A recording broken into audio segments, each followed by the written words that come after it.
अस्सलाम वालेकुम। इत्थे रख न्यूज़ वेखण सुनन वाले सारे जियां नूं मुहम्मद साद जी आया नूं आखदा है। वधने आ कुछ वड्डियां खबरां वल।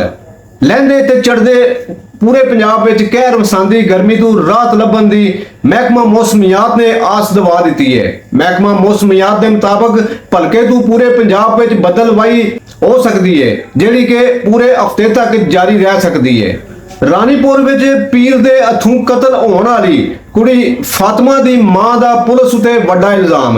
मरण वाली फातिमा दी मां आंदी है कि थाना पंजोरगा दे SHO बदोबदी कातलां नाल सुलह करन लई मैनूं धमकियां दे रहा है। सूबा हैबर दे जिला दखनी वजीरस्तान विच फौज नाल गोलियां दे वटांडरे विच एक दहशतगर्द मारिया गया। भारतीय रियासत मिजोरम विच जेरे तमीर रेलवे पुल डिगन नाल 17 मजदूर मारे गए। खौफनाक हादसा सवेरे 10 बजे वापरिया। पुल ढठन वेले उस थां उत्ते 35 ਤੋਂ 40 मजदूर काम कर रहे सन। इन्हां विचों हाली तक 17 मजदूरां दीयां लाशां कढियां गईयां ने।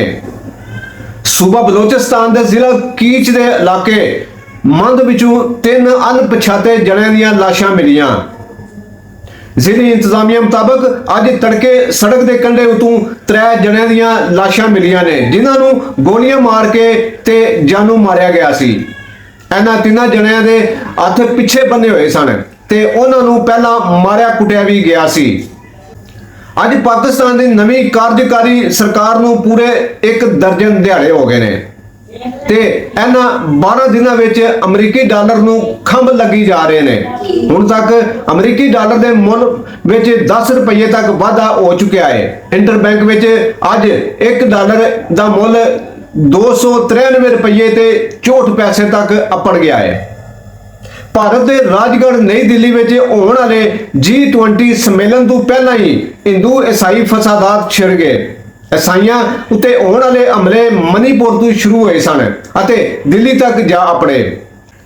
20 अगस्त नूं दिल्ली विच इबादत विच रुझे ईसाइयां उत्ते 35 ਤੋਂ 40 बंदियां ने जत्थे ने हमला कीता सी, जिन्हां दे कोल तलवारां डंडे सोटे ते सरिये सन। हमला करन वालियां दा संबंध अतपसंद हिंदू जमातां RSS VHB ते बजरंग दल नाल दस्सिया जा रहा है। लाहौर हाईकोर्ट विच विहाड़ी दे एक वसनीक मोहम्मद इरफान की अर्जी विच दस्सिया गया कि पुलिस ने मेरे घर छापा मारिया बिना किसी वजह तो। पुलिस ने चादर ते 4 दीवारी के तकद्दस नूं रोलिया अते जांदे होया मेरी मझ ते टूमा गहने गट्टे भी नाल लै गए। अदालत ने RPO साहिवाल नूं मामले की छाण फूक करके रिपोर्ट पेश करने का हुक्म दिता है। हुण तक लई इन्ना ही। अपनी राय या सुझाव जरूर साझी करियो।